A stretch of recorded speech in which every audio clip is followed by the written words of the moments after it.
À l'écoute de l'ORTM, il est 13h à Sarekeina et à Sinzanan, c'est dans la cité des Balanzons.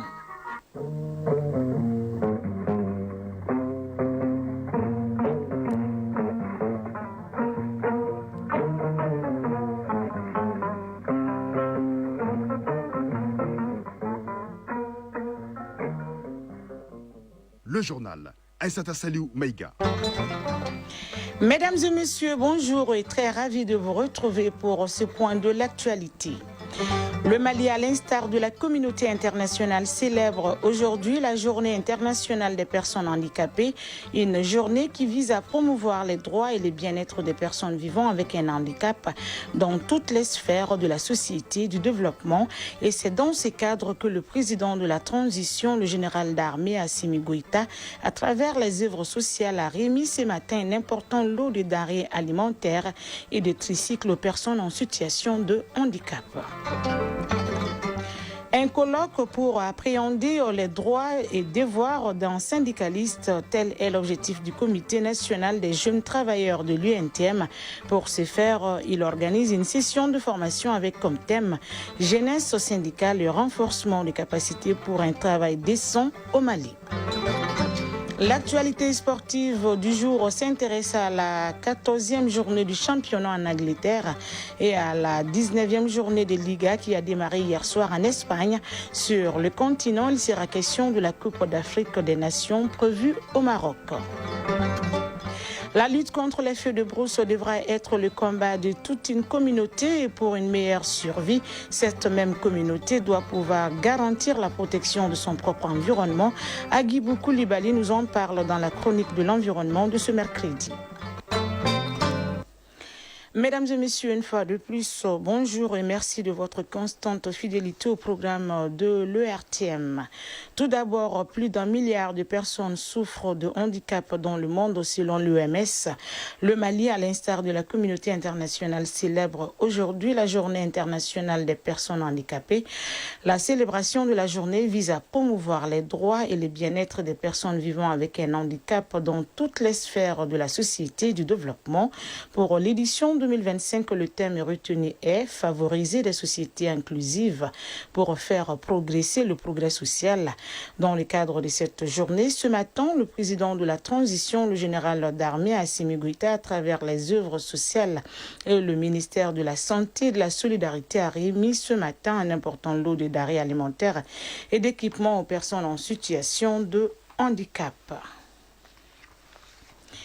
Autre titre de ce journal, jeunesse syndicale et renforcement des capacités pour un travail décent au Mali. C'est le thème d'une session de formation au bénéfice d'une 60aine de jeunes issus du Comité national des jeunes travailleurs de l'UNTM.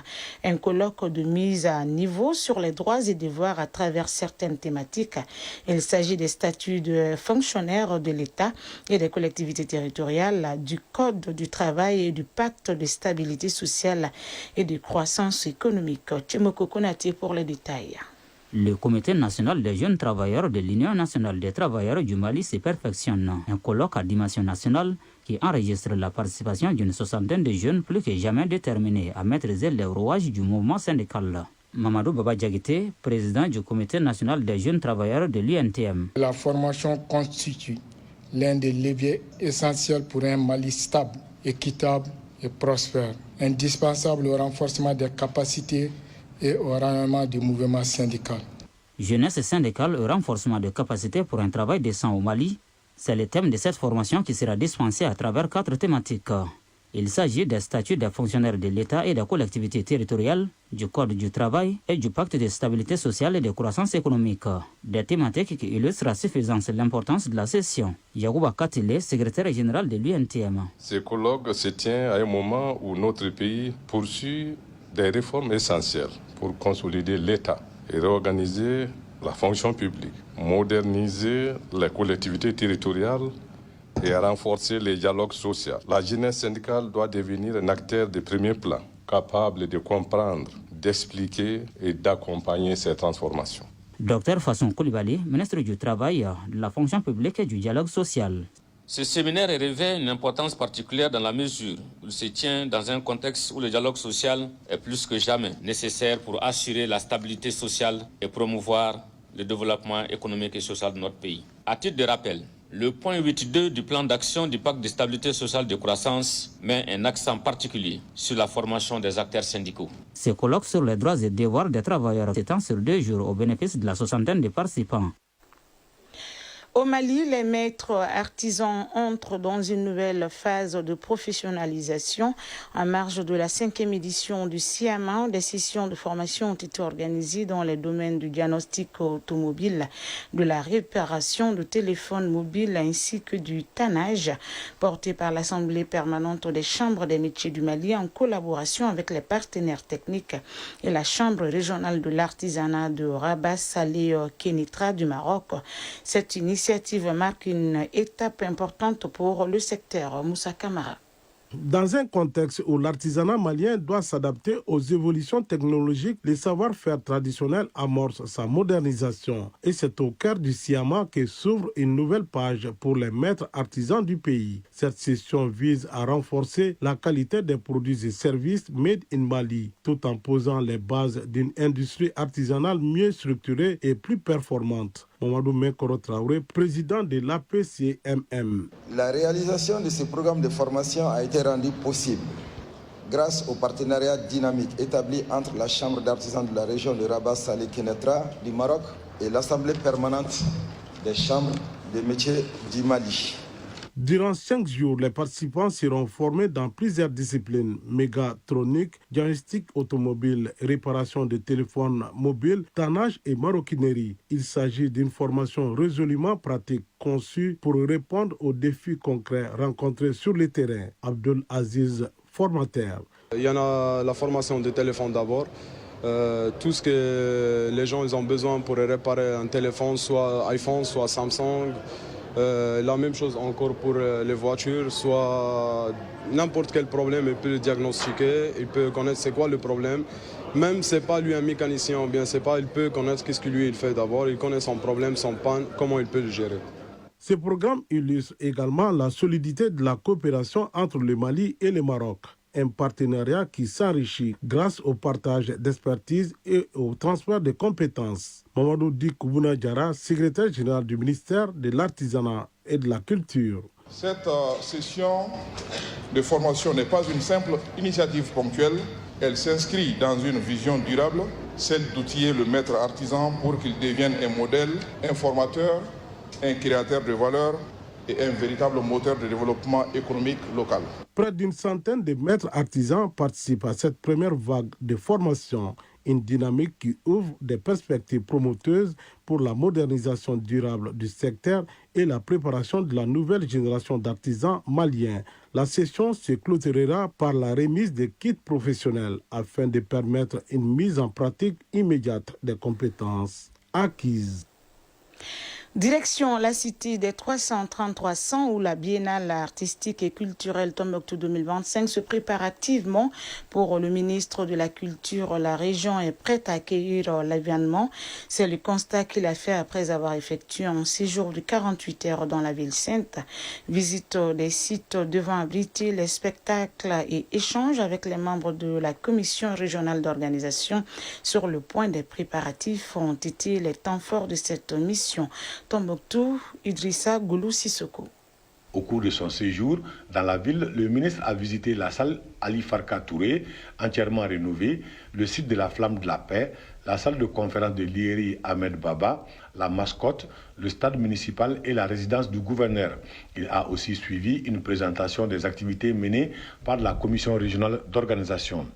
Mahmoud Dafé, ministre de l'Artisanat, de la Culture, de l'Industrie hôtelière et du Tourisme. La région de Tombouctou est prête. Tous les éléments qu'on a vus, je vous assure que le gouvernorat a pris, la commission d'organisation régionale a pris beaucoup d'innovations, beaucoup d'initiatives qui vont aider. Et la commission nationale également est présente. En tout cas, les autorités régionales et les populations s'engagent à réserver un accueil digne de l'hospitalité légendaire de Tombouctou à toutes les délégations. Issaka Nazoum, président de la délégation spéciale du Conseil régional de Tombouctou. C'est vraiment une préoccupation nationale parce que cette biennale est une biennale particulière. Ce n'est pas vraiment une biennale juste pour le spectacle, mais nous sommes confrontés à des situations extrêmement difficiles. Le pays est confronté à des difficultés énormes. Ça, c'est une opportunité pour nous de dire non.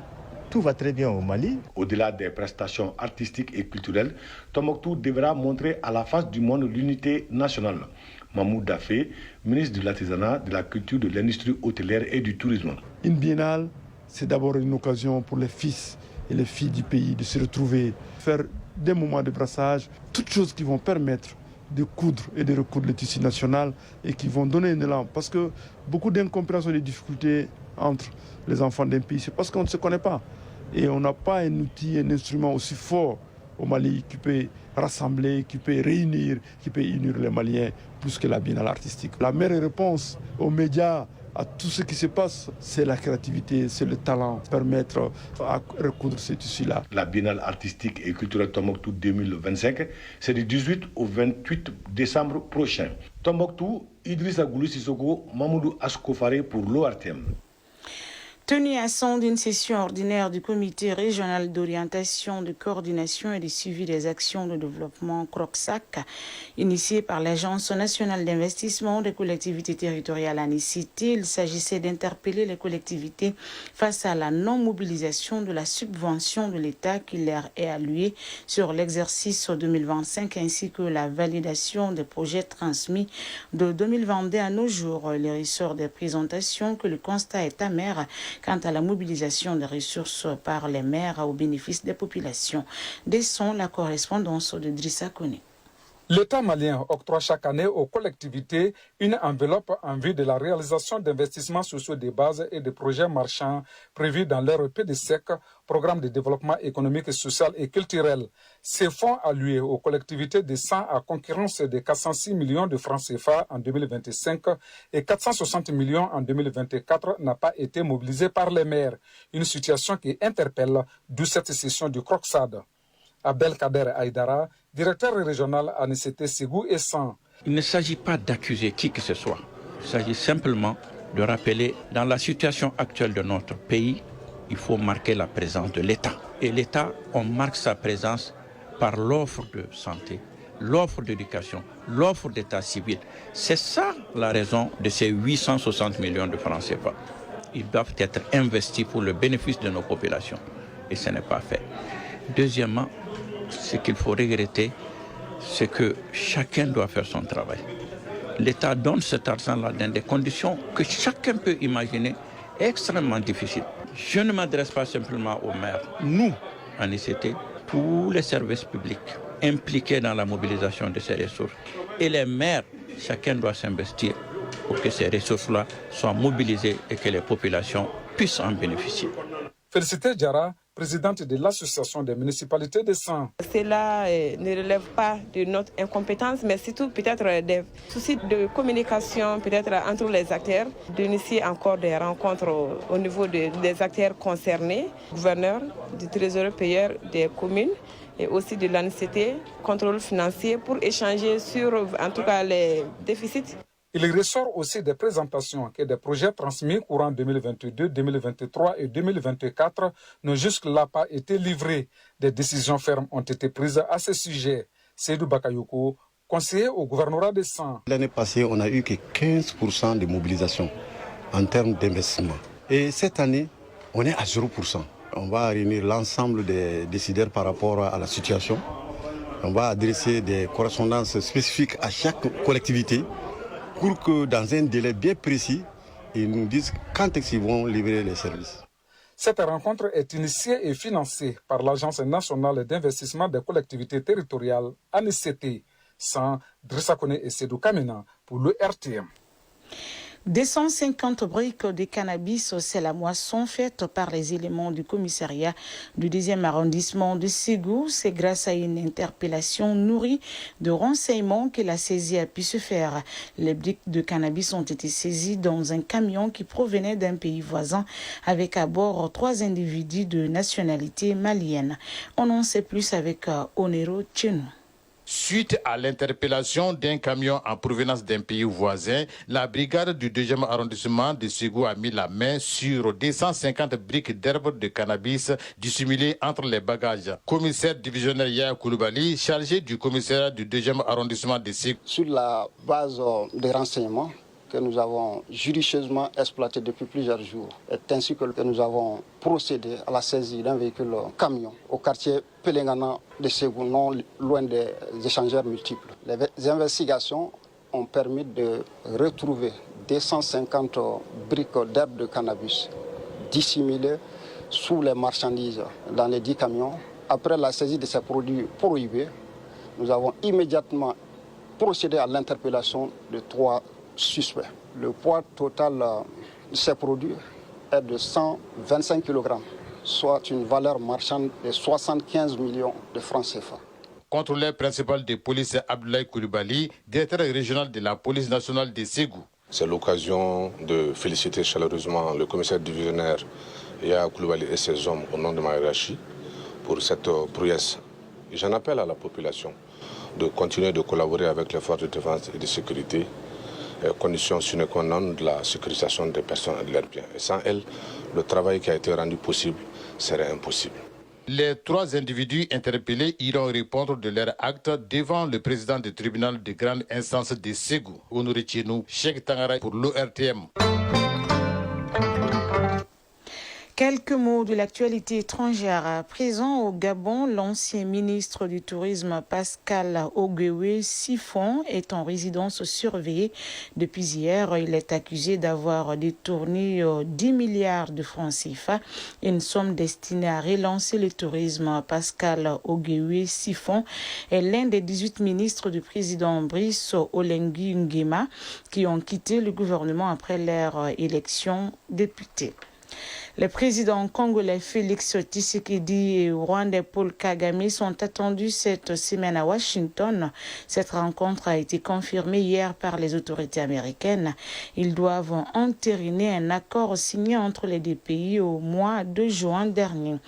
Au Cameroun, la famille de l'opposant Anissé Ekan a refusé hier l'autopsie programmée par les autorités. Annoncé mort en prison le lundi dernier, ses proches veulent une autopsie contraire pour connaître la vérité sur sa mort.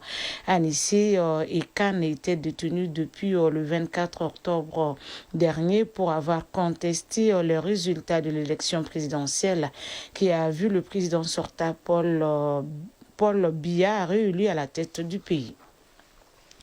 Au Vatican, le pape Léon XIV a annoncé hier une visite en Afrique en 2026. Il entamera cette visite par l'Algérie qui mènera au Cameroun et en Guinée équatoriale. Les souverains pontifes dans ces pays se rendront dans les lieux saints et va prôner le dialogue afin de tisser davantage des liens entre les chrétiens et les musulmans du monde. Le président russe Vladimir Poutine se rendra demain en Inde pour 2 jours. Objectif évoquer le partenariat stratégique privilégié entre Moscou et New Delhi. La visite consiste également à conserver les liens historiques entre la Russie et l'Inde. Le président français Emmanuel Macron est arrivé aujourd'hui à Pékin pour une visite de 3 jours. Il est accompagné par plusieurs ministres et va profiter de ce moment pour convaincre le président chinois Xi Jinping à renouer et renforcer les relations commerciales entre la Chine et la France. Un entretien bilatéral est prévu demain entre les deux dirigeants. La page sport à présent, football en Angleterre, il est question de la 14e journée du championnat, tandis qu'en Espagne, la 19e journée de Liga a démarré hier soir avec une opposition de taille soldée par la victoire du FC Barcelone 3-1 face à l'Atlético de Madrid. Sur le continent, la Coupe d'Afrique des Nations prévue au Maroc approche à grands pas et changement de date par rapport à la libération des joueurs, une situation qui fait beaucoup parler sur le continent. La synthèse de l'actualité sportive du jour avec Aridou Matina. Coupe d'Afrique des Nations Maroc 2025, les joueurs risquent d'être libérés par leur club plus tard que prévu. En tout cas, à en croire certaines sources, l'Association européenne des clubs a fait pression sur l'instance suprême du football mondial FIFA qui aurait finalement cédé. Si dans un premier temps, les joueurs devraient rejoindre leurs différentes sélections du 8 au 11 décembre, finalement, ils ne seront libérés qu'à partir du 15 décembre. alors que la Coupe d'Afrique des Nations débute le 21 décembre. C'est le 15 décembre que l'Égyptien Mohamed Salah sera libéré, a déclaré hier en conférence de presse l'entraîneur de Liverpool, Arne Slot. Un assouplissement du règlement qui n'a toujours pas été annoncé officiellement et met dans l'embarras les joueurs tiraillés entre clubs et sélections. Ces changements compliquent davantage la préparation. Les sélections africaines vont devoir réduire leur temps d'entraînement et d'adaptation, gérer la logistique dans un délai plus court. Signalons que la date butoir pour les entraîneurs de communiquer à la CAF leur liste des 23 joueurs plus 5 réservistes est prévue le 11 décembre prochain. L'équipe nationale féminine d'Espagne remporte la Ligue des Nations. Hier, en finale et retour, les Espagnols se sont imposés 3-0 face aux Allemandes. Déjà à l'aller, les deux formations avaient fait match nul 0 but partout. Championne du monde et vice-championne d'Europe, la sélection féminine d'Espagne continue d'enrichir son palmarès avec un deuxième titre en 2 éditions dans cette compétition. Quant à la sélection féminine française, elle termine 3e de cette Ligue des Nations au profit de la Suède. En Angleterre, démarrage hier de la 14e journée de Premier League. Bournemouth s'incline à domicile 1-0 devant Everton. Newcastle et Tottenham ont partagé les points 2 buts partout. Et victoire en déplacement non sans peine de Manchester City à Craven Cottage, 5-4 face à Fulham. Auteur d'un but dans cette rencontre, l'attaquant norvégien de Manchester City, Erling Haaland, est ainsi rentré dans l'histoire de la Premier League en devenant le joueur le plus rapide à atteindre 100 buts en championnat anglais. C'est là en 111 matchs. Il détrône désormais la légende Alan Shearer, 100 buts en 124 matchs. Harry Kane, 141 matchs. Kun Sergio Aguero, 147 matchs. Et Thierry Henry, 100 buts en 160 rencontres. Suite de cette 14e journée de Premier League ce soir avec les rencontres Wolverhampton-Nottingham Forest, Burnley-Crystal Palace, Brighton-Aston Villa, Leeds United-Chelsea, Liverpool-Sunderland et le leader Arsenal qui reçoit Brentford. En Espagne, il y avait un choc hier soir au compte du match avancé de la 19e journée de Liga. Le FC Barcelone recevait dans son antre l'Atlético de Madrid. À l'arrivée, le Barça l'emporte 3-1 et consolide sa place de leader avec 37 points. Ce soir, déplacement périlleux du Real Madrid qui joue à San Mamés contre l'Athletic Bilbao. Chronique de l'environnement. La lutte contre les feux de brousse doit être le combat de toute une communauté. Elle devra être capable de garantir la protection de son propre environnement pour une meilleure survie. Les communautés face à la dégradation de leur environnement, c'est le sujet de la chronique de l'environnement, une réalisation de Agibou Koulibaly. Dans de nombreux villages à travers le pays, les habitants assistent, souvent démunis à la progression implacable des incendies. La pression démographique, les déplacements forcés liés à l'insécurité et à la réduction constante des terres cultivables exacerbent les tensions autour des ressources naturelles déjà fragilisées. Comme le rappelle Adama Sambou Sissoko, docteur en géographie de l'environnement, le feu de brousse va se déclarer sur le tiroir d'un village quelconque. Ce village en tant que tel, les fils et les filles de ces villages qui de moins en moins respectent l'autorité des parents. Donc, de moins en moins, ils respectent l'autorité du chef de village, des conseillers du chef de village. Donc, même quand le feu se déclare, quand on demande aux enfants, aux jeunes d'aller éteindre le feu, mais ils vont passer à autre chose. Donc, là, à ce niveau, il faut qu'on revoie les fondements même depuis la famille. Pour le colonel Bougouna Traoré, directeur régional des eaux et forêts de Koulikoro, la coopération entre les services forestiers et les populations est un pilier incontournable. Les communautés rurales doivent jouer un rôle de veille citoyenne. Autrement dit, ces communautés qui profitent de la bourse n'ont pas un intérêt à ce que cette bourse brûle. Et circonscrire les différents faits de bourse à travers les différents messages que nous passons à leur niveau. Nous sommes dans une synergie d'action qui fait qu'un fait, dès lors que nous n'avons pas les moyens de l'éteindre, donc l'extinction n'est pas facile, nous faisons recours au service de la protection civile. Colonel Lagabé Maïga, directeur régional des eaux et forêts de Badiangara.